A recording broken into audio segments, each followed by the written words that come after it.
Merci, Monsieur Coll. Alors, pour conclure cette deuxième partie de matinée, je vais passer la parole à Monsieur Thierry. Vous êtes cofondateur d'Optera. Vous accompagnez certains établissements scolaires des Pyrénées-Atlantiques et dans le suivi de leur consommation en leur proposant, je crois, des plans d'action, mais je vous laisse développer. Merci beaucoup. Donc effectivement, Optera, c'est une société que j'ai créée il y a à peu près 3 ans, donc avec la conviction en fait qu'il fallait faire quelque chose effectivement pour le climat et l'idée en fait de proposer des solutions qui avaient un sens économique. Monsieur Thierry, pour votre micro. pour pouvoir avoir un impact.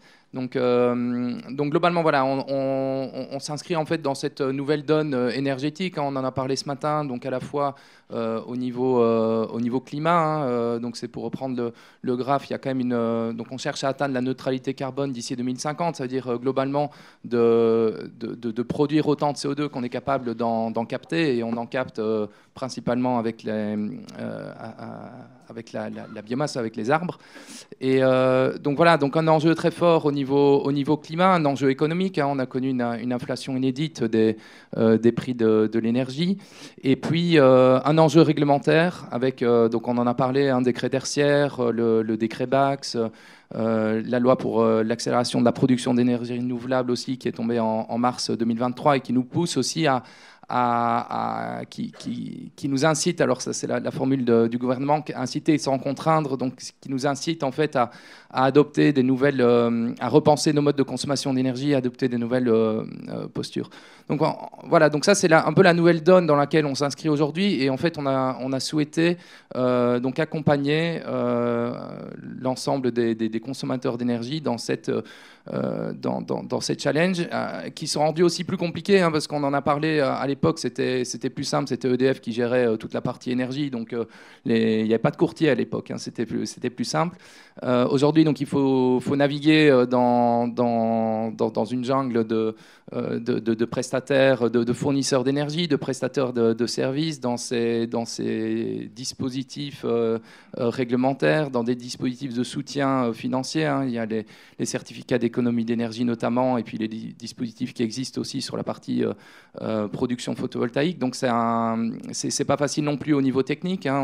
On parle de chaudière fuel, de chaudière gaz à condensation, de pompe à chaleur, RR, RO, de ventilation, VMC, CTA, etc. Donc il y a un univers quand même technique qui est pas simple. Donc certains établissements sont dotés de monsieur énergie, monsieur ou madame énergie, mais c'est pas le cas pour tout le monde, et c'est pas simple non plus de s'y retrouver. Dans la nouvelle donne, on a aussi des jeunes qui sont sensibilisés à cette thématique du climat, et qui veulent participer, qui veulent savoir ce qu'on fait pour eux aussi. Et donc voilà, je vais essayer un peu de resituer l'ensemble des leviers qu'on a à disposition, et de voir un peu comment nous, quelle est notre conviction par rapport à ça, et quelles solutions on propose pour aider, pour vous aider donc à relever ces nouveaux défis. Donc effectivement, la première, donc je vais essayer chaque fois de repositionner les choses en vue économie d'énergie et temps de retour. Donc schématiquement, des actions court terme en termes de temps de retour, des actions moyen terme et des actions plus long terme. Dans les actions court terme, donc qu'on appelle quick wins, on en a parlé, il va y avoir des recoupements, mais effectivement on pense, donc la première chose à faire, c'est d'avoir une meilleure vision et un meilleur suivi de ses consommations. Sur le principe de ce qui ne se mesure pas ne peut pas être amélioré.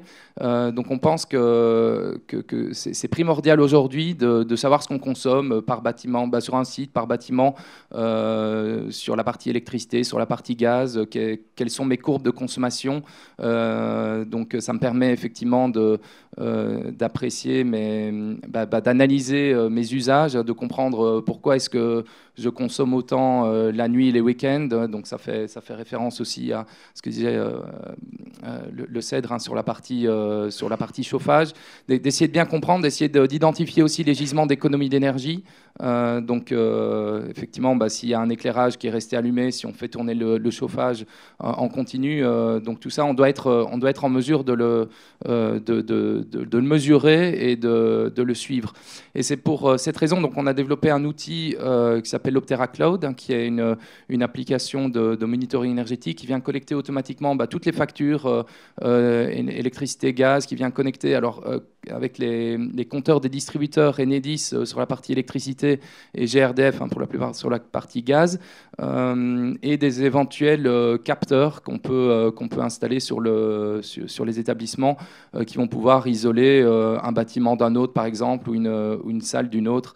Et en fait, tout ça pour avoir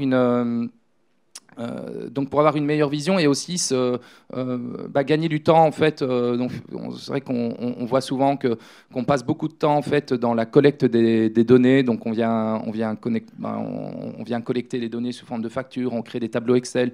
J'ai vu dans certains cas, on demande à des employés qui fassent le tour des différents compteurs existants et puis relever les index pour après faire remonter cela et faire de l'analyse au niveau du contrôle de gestion.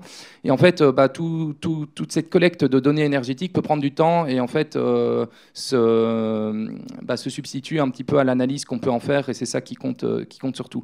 Donc voilà, donc premier message conseil pour s'adapter à ce monde qui change. Donc un suivi et une analyse des consommations. Alors si je reprends, en général, ces actions-là peuvent mener sur du 10-15%, en fonction des cas, peut-être 20% et plus, hein, si on joue sur le chauffage, avec des temps de retour extrêmement courts, hein, sur ces actions-là. Un focus aussi, quand je dis extrêmement court, c'est de l'ordre de quelques mois, un focus aussi sur la partie sensibilisation des employés.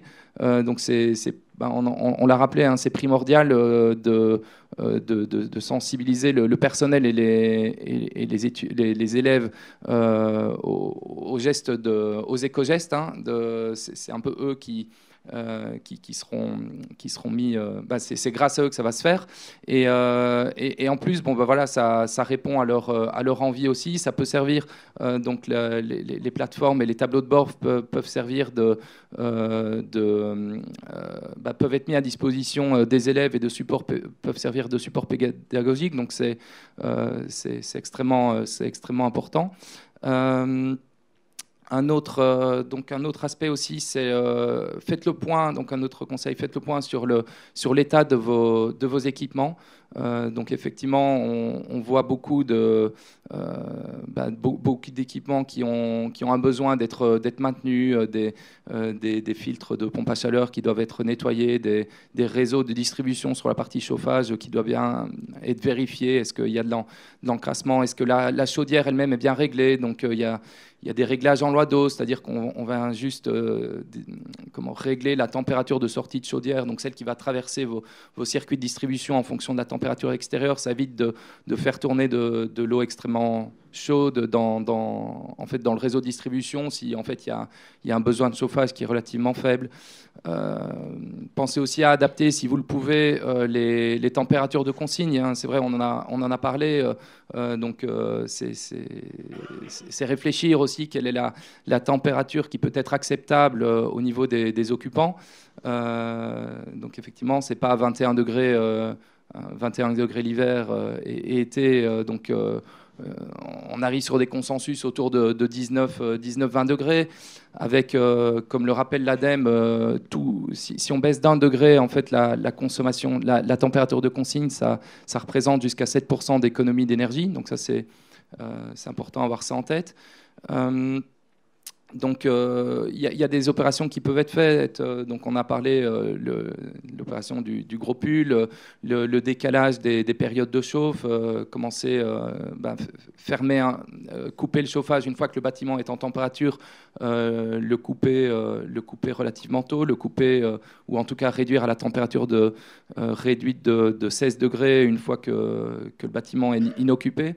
Et donc voilà, toutes ces choses-là, en fait, c'est de l'action manuelle, peuvent contribuer en fait à une réduction significative des consommations. Alors nous, dans les établissements qu'on suit et de façon plus générale dans le secteur tertiaire, donc on voit, hein, il n'y a pas de la magie, on fait vraiment des économies d'énergie significatives de l'ordre de 10, 15, 20% sur les consommations. Donc c'est aussi un message qui est important à faire passer et c'est super important de capitaliser sur des quick wins, donc des résultats. Ça permet de démontrer la valeur de la démarche et de fédérer un petit peu les initiatives de ce type-là. Donc voilà, donc pour sur la partie, qu'est-ce que je peux faire aujourd'hui, maintenant, donc, comme je le disais, donc, assurer un meilleur suivi des consommations d'énergie via, par exemple, un outil de monitoring qui vous permet de passer moins de temps et de fiabiliser la remontée des données plutôt que de passer beaucoup de temps à gérer ça sous Excel. Deuxièmement, sensibiliser vos occupants. Troisièmement, vérifier vos installations et notamment de chauffage.